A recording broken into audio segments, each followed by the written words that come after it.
Even in the age of Donald Trump, is there reason to feel hope? Even in the age of Donald Trump, is there reason to feel hope that change is possible? In his new book, How Change Happens, Harvard law professor and former Obama official Cass Sunstein explains his theories and insights into what exactly it takes to move people and shift societies in ways that were often thought impossible before. He's here today on Salon Talks with me, Amanda Marcotte, to talk about the book, How Change Happens. Welcome to Salon Talks. Thanks for having me. So this is a pretty tremendous book. It's a huge topic in a lot of ways. How does change happen? And I think it's an issue that's important on the forefront of a lot of people's minds these days, because when Obama was elected, he was on a campaign of hope and change. And then in the past few years, we've seen Donald Trump sort of be elected in reaction to that. And this kind of sense, I think, is growing in a lot of quarters that change may not be possible, that kind of hope and change message is impossible. But your book is actually about change and how you believe that it's possible, progress is made, and you kind of outline how it works. So I kind of just want to start there. Should we feel hope? Oh, sure. So under President Obama, whether you love him or not, we had the most important social legislation since the 1960s. That's the Affordable Care Act. We had the most important financial regulation since the 1930s. That's Dodd-Frank. We had the most aggressive environmental movement probably ever, in the sense of clean air, particulate matter, ozone, nitrogen oxide, and more. And that doesn't even mention climate, and a great deal has been done on climate. And that doesn't even refer to what was done on civil rights with respect to sex equality and sexual orientation discrimination, where the change is remarkable that we lived through. And that doesn't even mention what happened with respect to tobacco, where we had the most aggressive anti-tobacco regulation basically in the nation's history. Now, a lot of this is contested or furniture, and so it doesn't seem like we had a sea change, but gosh, we did. And whether you like President Trump or not, and I gather you're not a huge fan, he has changed significant things. So whether it's hope or the opposite, he hasn't been a status quo president by any means. That's a good point. I mean, change can kind of go in both directions, which is like, or all sorts of directions.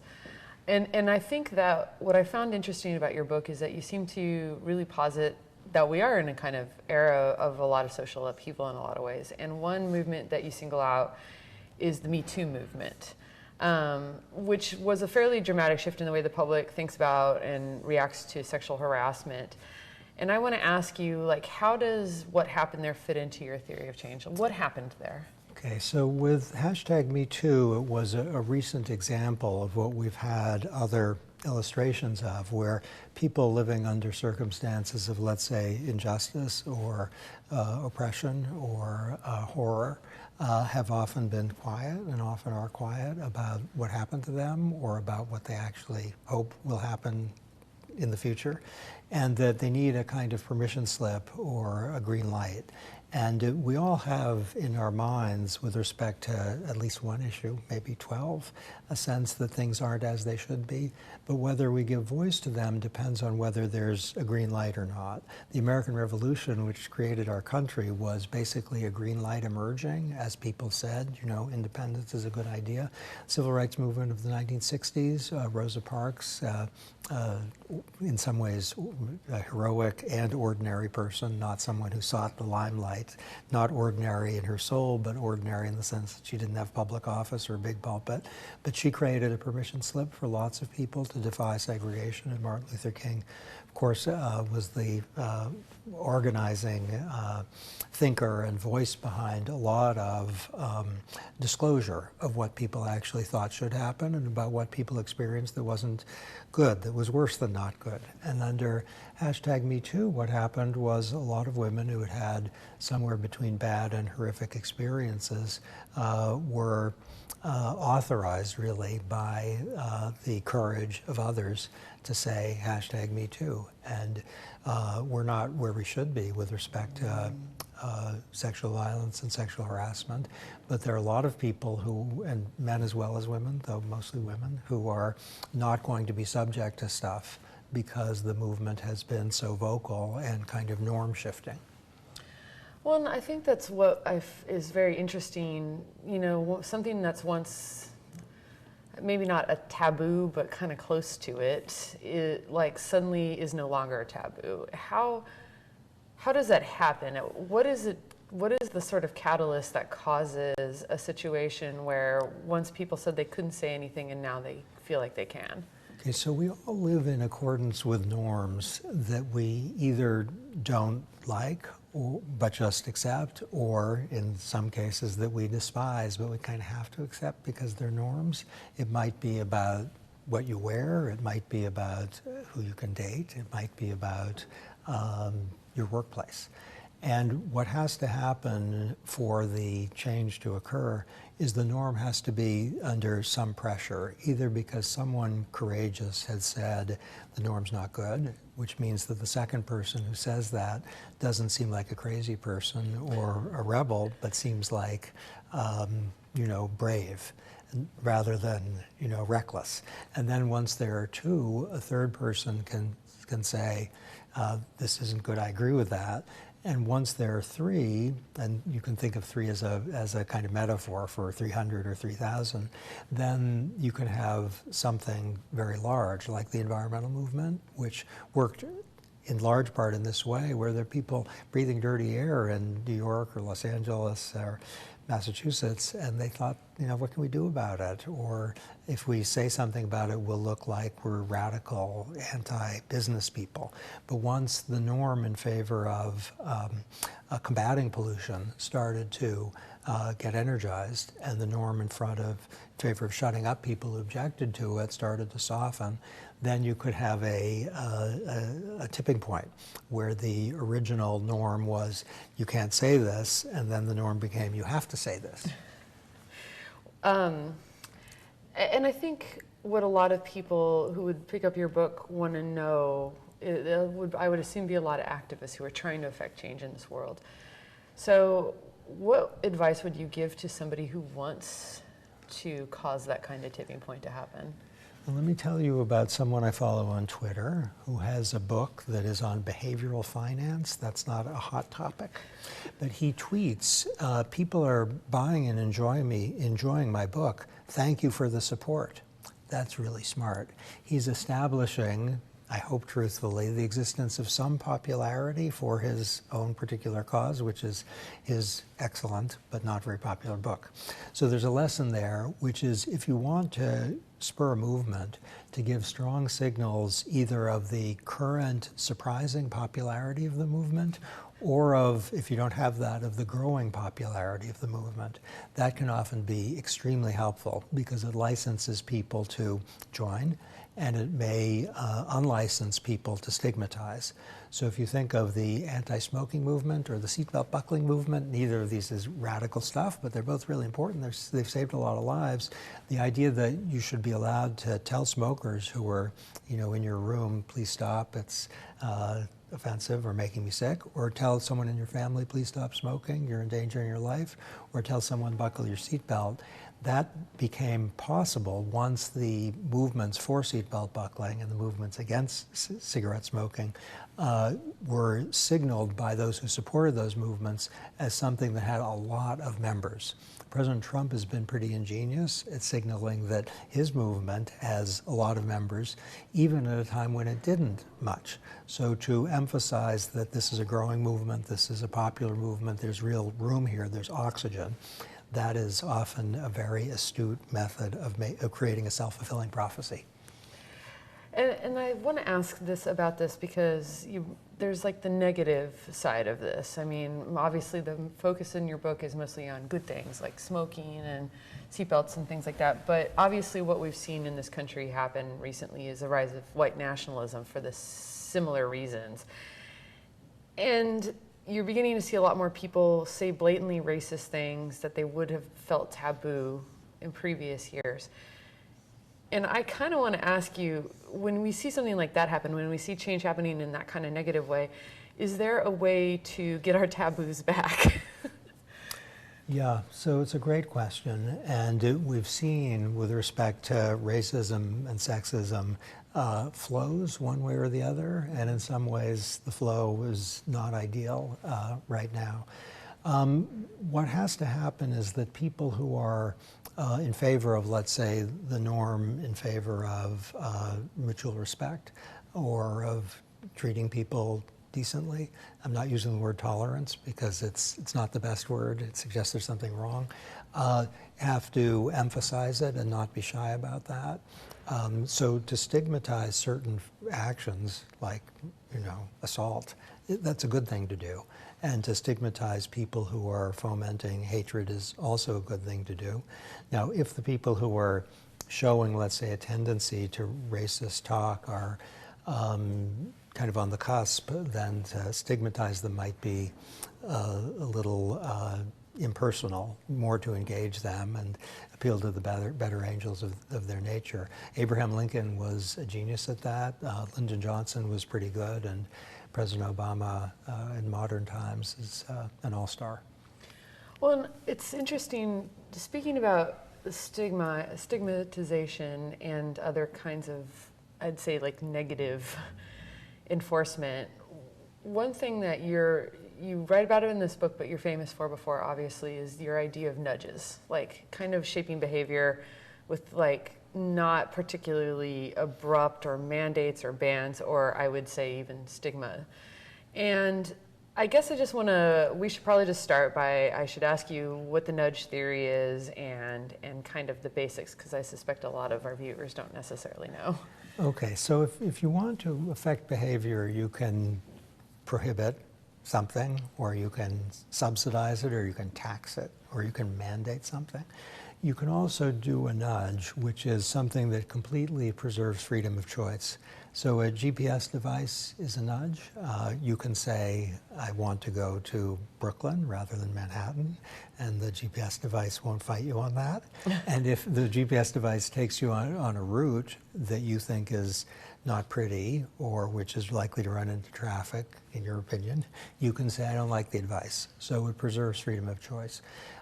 Many governments, and when I was in the White House, we did a lot of this, do things like a GPS device. So if you go to a restaurant, you can see the calorie count. And if you want the cheeseburger, go for it, but you're being nudged in favor of a healthier option. Or if you're getting sunscreen, let's say, and while it's going to be good for tanning, it's not going to reduce the risk of cancer, there can be something right on the can which will give you clarity on that, and that will nudge you to choose something that will reduce the risk of cancer. There are other more aggressive nudges that are, for example, automatic enrollment in a pension plan. And in the United States, partly because of private employers, partly because of the government, seen an explosion of automatic enrollment. And that is a nudge. You can say, I don't want to be in that stupid plan. You have freedom of choice, but the plan is massively increasing the number of people who are going to have more comfortable retirements. And with respect to, and this is, I think, the most poignant nudge I know, poignant in a good way, is children in the United States are eligible for free school lunches and breakfasts, poor children, but their parents don't sign them up for any number of reasons. It might be an envelope from the government is not exactly welcome. It might be they're really busy handling a lot of problems, and how do you deal with this bureaucracy? So what we did, and this is something the Republicans have not shifted away from, is to say that the kids are automatically in. Unless they are not eligible, so long as the school district knows, they're automatically in. And that means approximately 9 to 11 million kids in a given year are getting access to free meals, and that can change their families, days and weeks and years, and maybe even the kids' futures. We can do a lot more of that, and these are not mandates. If the family doesn't want the kid to have that meal, maybe they want them to bring some meal that is tastier or fits with some religious conviction, they can completely do that. So nudges are freedom-preserving interventions that sometimes can get millions of people having safer, longer, or less expensive lives. And I think, obviously there are limits to this idea. We're seeing with the vaccination issue right now, I think a lot of criticism of not strong enough mandates on these issues. And I want to hear from you, when do we know that it's time to shift to a mandate instead of a nudge? It's a great question. So If people are doing something that hurts other people, probably you want to prohibit them from doing that.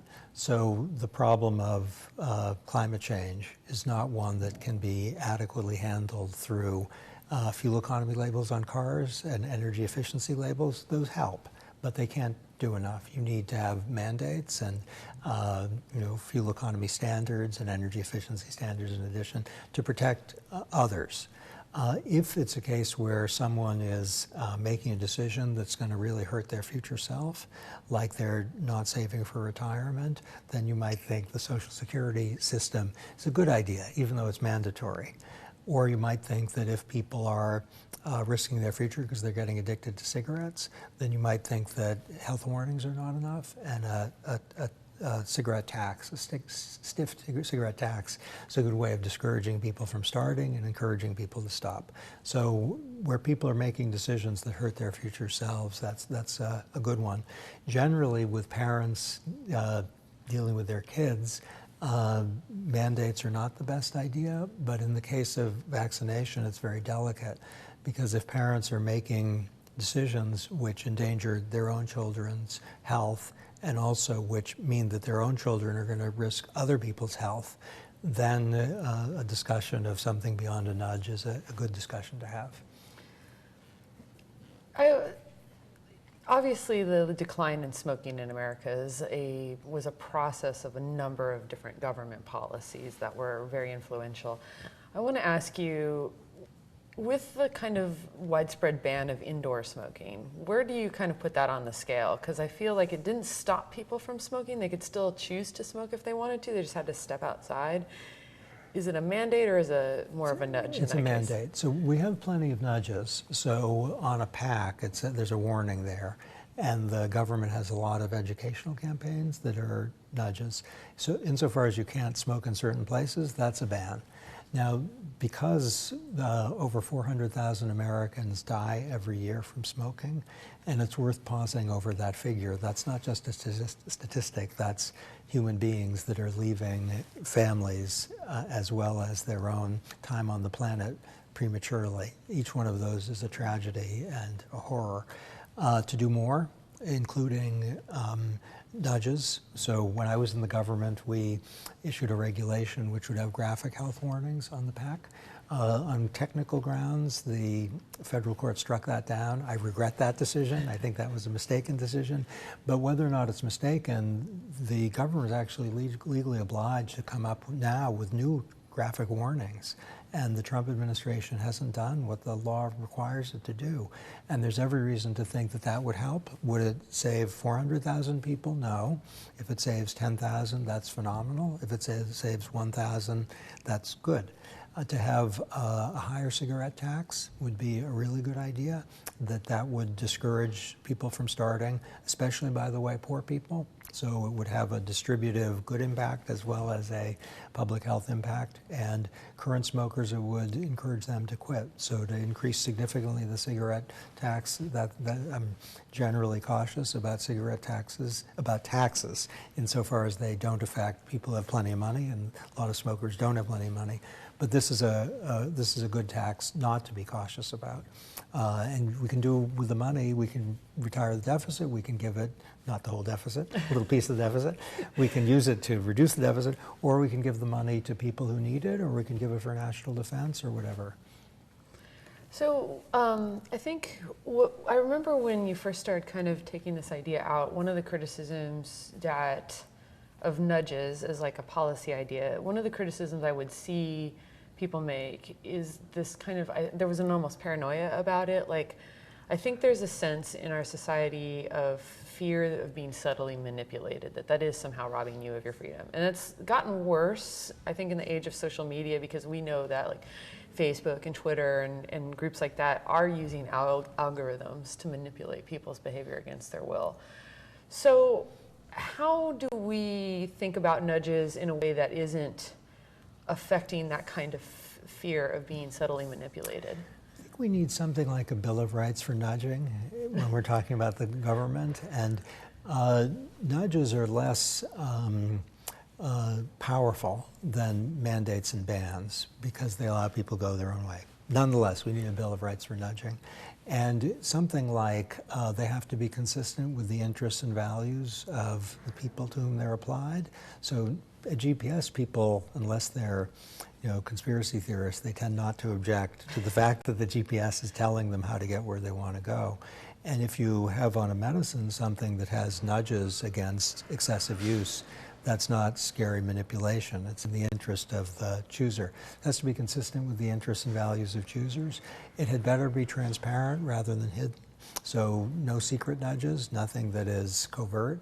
The word manipulation, I think, signals that people are being kind of tricked, but something like a reminder on text message that if you don't pay your telephone bill soon, you're going to have to face a late fee, or a reminder you have a doctor's appointment next week. That's not manipulative. That's not exploiting weakness or tricking you.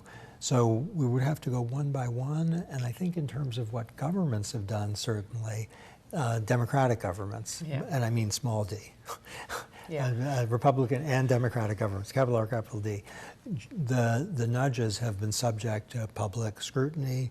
There's something called My Plate, which is a plate that's half fruits and vegetables and basically is designed to help promote healthy eating. You can say, I don't want that. I want it to be all meat or all potatoes. You're allowed to do that. It's hard to see that as manipulative or covert.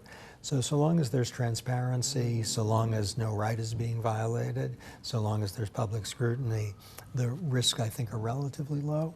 For private sector nudging, you're making a great point where you can have a company whose self-interest is more eyeballs or more sales, and if it's using, let's say, behavioral techniques to promote that, we might be worried that it's crossing the line that separates maybe fair market behavior and deception, and manipulation probably closer to deception than fair market behavior, and that's something that the Federal Trade Commission and the ordinary consumers both should worry about. That's an interesting question. I kind of want to dig in it a little bit with you because you know so much about sort of influencing behavior. But when it is something like Facebook where they are kind of just changing the algorithm, but otherwise you chose to be on Facebook, you kind of know that they're doing it on certain levels, and you did obviously click all the little buttons that said they were allowed to collect data on you. How do we think about fighting back against this? Because I think it's increasingly clear to us as a country that that's a dangerous thing they're doing. I think Mark Zuckerberg, to his credit, and many people were surprised, called for federal government regulation of social media. We don't see a lot of people calling for government regulation of themselves. And one thing that is in his text really is that private sector here has so much power that to expect them to do what needs to be done, he's, I think, acknowledging maybe we can't. So to have a demand for privacy protective regulation is completely fair. To demand transparency, which might be so that consumers don't get 12 incomprehensible pages or hidden 4 incomprehensible pages, but clarity. Maybe to have default rules where automatically you are going to have your privacy protected unless you relinquish it with a clear and transparent statement. And also to make sure that something like the news feed, where you can be algorithmed into, I think algorithm needs to be a verb, you can be algorithmed into an echo chamber where you're just seeing louder and louder and maybe uglier versions of what you thought, to have at least transparency about what the news feed is doing and why, and to have a mandate not of, the Washington Post has to be there or the New York Times, that would be a free speech violation, but mandate such that people have clarity on what's coming in their news feed and why, and maybe options for redoing your news feed with simple usable strategies. That's certainly a thinkable idea. I mean, one where we're at a threshold is that the large TV networks in the 1930s, I guess, or 20s, maybe 30s, needed some sort of regulatory hand partly because it was not manageable otherwise. Now, you don't have the limited spectrum problem for social media, but you have something which is closely analogous, a growth in power and a challenge in self-regulation. So this is coming, and Zuckerberg is getting out ahead of it, and that applause to him for that. Yeah, I mean, it's one of those cases where you realize regulation is just about leveling the playing field often. Can be. I mean, certainly for highway safety, where the question might be, how do we have regulation such that we can, use the highway without killing each other, or getting cars so that if you have a car that's really small and weak, you have a little crunch with a car that's big and strong, and then you die. So a lot of what the regulation does is it fortifies cars such that we can coordinate with each other, and if things go wrong, the likelihood that someone's going to die is lower. So on the subject of change, there's been a number of good changes that you write about that have kind of happened. The Me2 movement, gay rights movement, and again, health and safety and all these other things. What do you see right now that you believe is nascent and might kind of be on the verge of kind of tipping into a real social change moment? Okay, one thing that I'm going to answer, but I'm going to explain why I'm going to answer cautiously. One thing I think we've learned from last, let's say, 150 years is that change is often extremely unpredictable for two reasons. First, we don't know what is inside people's heads. Even Google doesn't know. Google knows more, but it doesn't know what's inside people's heads. And second, a lot of successful change depends on people interacting with each other at the right time and in the right way. And that's very hard to foresee. Who would know in advance, for example, that Taylor Swift would bring a lawsuit for unwanted touching? Even if you knew that Taylor Swift would kind of object to that. That lawsuit was not expected.